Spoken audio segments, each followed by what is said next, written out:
Bonjour, nous recevons Roger Falego, journaliste, écrivain, vivant dans la presqu'île de Plougastel, passionné par deux choses, les services secrets et la Chine. Et à ce propos, vous publiez Les tribulations des Bretons en Chine aux éditions Les Portes du Large. Qu'est-ce qui vous a donné cette idée ? Vous étiez déjà penché sur un personnage un peu fondateur que vous appelez le Marco Polo breton. Vous aviez déjà fait un livre sur lui. Oui, j'ai fait un livre, c'est Pierre Malherbe de Vitré. Et là, on est sous Henri IV. Donc ce livre couvre 5 siècles au fond. Et il est le premier à avoir fait le tour du monde par les continents.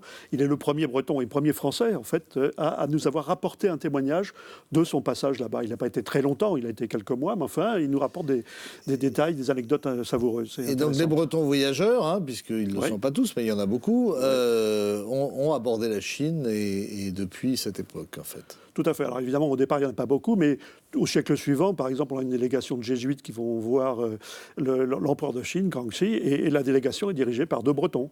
Ce sont des astronomes, des mathématiciens, des gens qui vont aussi faire de la diplomatie, en fait, déjà, entre le royaume de France et le grand empire de Chine, l'empire du milieu. Vous parlez beaucoup des jésuites, dans ce livre. Ils sont importants. Il y a les missionnaires de Paris, qui sont aussi créés par un Breton, et puis il y a les jésuites. Parfois, ils ne sont pas toujours ils sont un peu rivaux, mais ils jouent un rôle considérable à travers les siècles, et jusqu'à 1951, quand ils sont vraiment exclus de Chine continentale par le régime communiste. Alors, vous nous rappelez ce qu'était la guerre des boxeurs au début du siècle dernier, c'est-à-dire une volonté de se débarrasser des influences étrangères. Donc, il y avait à l'époque, j'imagine, déjà des concessions françaises, anglaises, à Shanghai. Oui, parce qu'il y a eu 4 guerres coloniales importantes dans lesquelles les Français ont joué un rôle sous Napoléon III et ensuite jusqu'à la fin du 19e siècle. C'est un Breton, c'est un Rennais qui a créé la concession française de Shanghai aussi. Oui, effectivement. Mais il y avait un rôle double. L'impératrice, elle voulait moderniser la Chine. Elle a commencé... Elle s'appelait Cixi. Oui. Et elle était très intéressée par la construction de chemins de fer, le chemin de fer du Hunan à l'Indochine, qui est un Guillemoto, c'est un Lorientais qui le construit. Il y a également le grand arsenal de Fuzhou, c'est un autre Lorientais, Prosper Giquel, qui le construit. Donc, elle voulait moderniser, et du coup, dans son entourage, il y avait des gens qui étaient beaucoup plus conservateurs, on pourrait dire même réactionnaires au sens chinois du terme, et qui veulent chasser les étrangers. Et c'est ça, la guerre des boxers, c'est qu'on prend en otage, en quelque sorte, les ambassades étrangères, dont celles des Français. Et elle est également conseillée ou aidée par des médecins brestois. Oui, il y a toute une école de médecins, parce qu'on allait en fait à l'école de la médecine de Marine, dont le plus fameux est évidemment Victor Ségalen, mais il y a aussi les frères Mény, qui ont une rue ici à Brest, et beaucoup d'autres que j'ai découverts pour ce livre. Ils sont à la fois, ils soignent les enfants et la famille de l'impératrice, et puis après même du premier président de la République, Yuan Shikai, en 1911, mais ils sont aussi conseillers politiques, et d'ailleurs ils ont des liens avec l'armée française, ou la diplomatie, ou le Quai d'Orsay. Vous faites référence dans le titre de votre livre aux tribulations d'un Chinois en Chine, de Jules Verne, qui est le premier finalement à nous intéresser dans la littérature contemporaine. Tout à fait, de façon romanesque. Oui. Et il parle d'ailleurs de la révolution chinoise, des Taiping, un grand mouvement. Et alors j'ai parlé... il est breton, il se dit breton, Jules Verne. Il dit « Je suis né à Nantes de maman morlésienne ». Bon. Mais en même temps, j'inverse, je traite aussi du chinois qui est venu en Bretagne, à Dinard, et qui lui sert de modèle pour le personnage de Wang dans Les tribulations des Chinois en Chine, dont je vous rappelle par parenthèse que c'est son best-seller absolu. De son vivant, c'est le livre qui s'est le plus vendu de tous les livres de Jules Verne. Plus tard, ce sont évidemment 20 milieux sous les mers et les autres.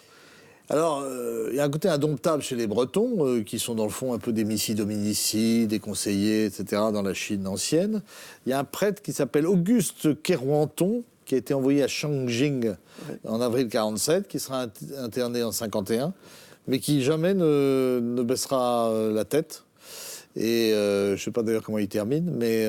Il sera expulsé de Chine. Oui. Et en effet, ces prêtres qui sont encore une fois soit des jésuites, soit des missionnaires, ils ont joué un rôle important, mais quand la révolution chinoise, quand Mao prend le pouvoir en 1949, évidemment, ils excluent... certains sont torturés, c'est assez terrible. Oui, mais il dit les Bretons ne sont pas redressables. Voilà, on voulait le changer, le rééduquer. Il dit ça, c'est pas possible avec des Bretons, il faut prendre des autres gens pour faire ça. Alors vous citez comme ça pas mal de personnages, un dénommé Jean Crémet ou Grémet, Jean Cremet, qui est nantais. Alors vous dites qu'il a soutenu Deng Xiaoping, c'est-à-dire les 4 modernisations. Alors, ce qu'il y a, c'est dans ce livre, on a des gens de tous bords, en quelque sorte. Hein. Il y a les Bretons, il y en a toute tendance. Lui, il était dirigeant communiste du pays nantais, puis ensuite secrétaire général adjoint du Parti communiste français. Mais il est parti en Union soviétique et il s'est fâché avec Staline. Alors, on l'a envoyé en mission en Chine, et là, il a eu peur d'être tué par Staline. Il a disparu. Donc, j'ai fait une enquête sur lui. Mais préalablement, en 1930, il va dans le Guangxi, qui est près de l'Indochine, et il va alimenter ses maquis en armes. Et là, il y a un petit bonhomme qui a été ouvrier chez Renault, qui s'appelle Deng Xiaoping, et qui va devenir plus tard, comme vous le savez...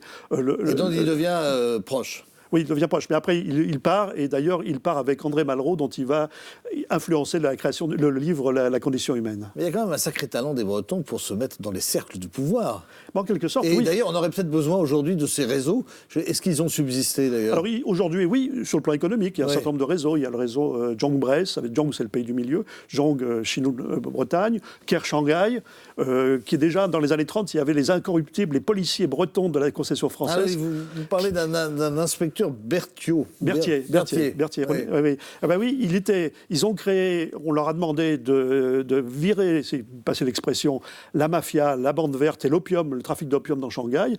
Mais le samedi-dimanche, ils avaient créé leur club Armor à Shanghai. Et là, ils avaient des costumes, ils faisaient des festoonos, etc. Et c'était des gens tout à fait savoureux. Et qui d'ailleurs, par parenthèse, dès que les Japonais arrivent, ils vont se retrouver dans la France libre, beaucoup d'entre eux. Leur chef va être le chef des gardes du corps du général de Gaulle à Londres. C'est d'ailleurs des sacrées têtes de pioche, ces Bretons, et certains d'ailleurs ils sont qualifiés par leurs officiers supérieurs dans la marine de paysans mal dégrossis, mais souvent à l'esprit guerrier et entreprenant. Vous citez deux d'entre eux, Jean Gourlaouen et Joseph Kuhn, qui sont des enseignes de vaisseaux, qui seront assassinés en 1899 dans la guerre des Boxers. Voilà, on retourne à la guerre des Boxers. Oui, ces critiques des officiers, en même temps, n'en trouvez pas des meilleurs non plus comme marins. Il y a les marins, et puis il y a aussi l'armée de terre, et puis il y a aussi les marsouins qui vont être très importants. Il y a toute une histoire de la marine nationale. Voilà, ici pour Brest. Le Lamotte-Piquet va défendre la constitution de Shanghai avant de rallier l'Indochine. Avec l'amiral Le Bigot de Saint-Brieuc, qui est un personnage digne d'un grand roman comme le Pont de la rivière Kwai, puisqu'il se défend toute la concession contre les Japonais. Alors dans votre galerie de portraits, vous parlez d'un ambassadeur qui a joué un rôle fondateur, c'est Étienne Manac, qui a été... Il faut rappeler que c'est quand même la France le général de Gaulle qui a reconnu la Chine populaire, le premier. Et donc, on a envoyé Étienne Manac en mission. Dans mon livre, là-dessus, j'ai dit que c'est pas... Non, il y a un gros doute, c'est pas les Français qui sont les premiers. Mais bon, on aime bien le dire, les Chinois nous le laissent dire pour nous faire plaisir. Par contre, Étienne Manac... C'est qui alors il y a les Anglais des 51, parce qu'à cause de Hong Kong, il y a plein de pays. Et puis là, on ne parle pas des pays de l'Est en plus. Hein, donc, bon. Mais en tout cas, c'est vrai que le général de Gaulle, par contre, a une politique, lui, qui évidemment, comme on la connaît, de troisième voie face au communisme et aux Américains. Et Étienne Manac est sans doute l'ambassadeur, effectivement, qui dure le plus longtemps. Il va être sous 3 présidents de la République. De Gaulle, qui l'envoie, le président Pompidou et le président Giscard. Et il va jouer un rôle qui est évidemment lié aussi à ses bonnes connaissances et ses bonnes relations avec un des hommes les plus importants dont je parle beaucoup dans le livre, qui est Zhou Enlai, qui va être le président de la République. Zhou Enlai, oui.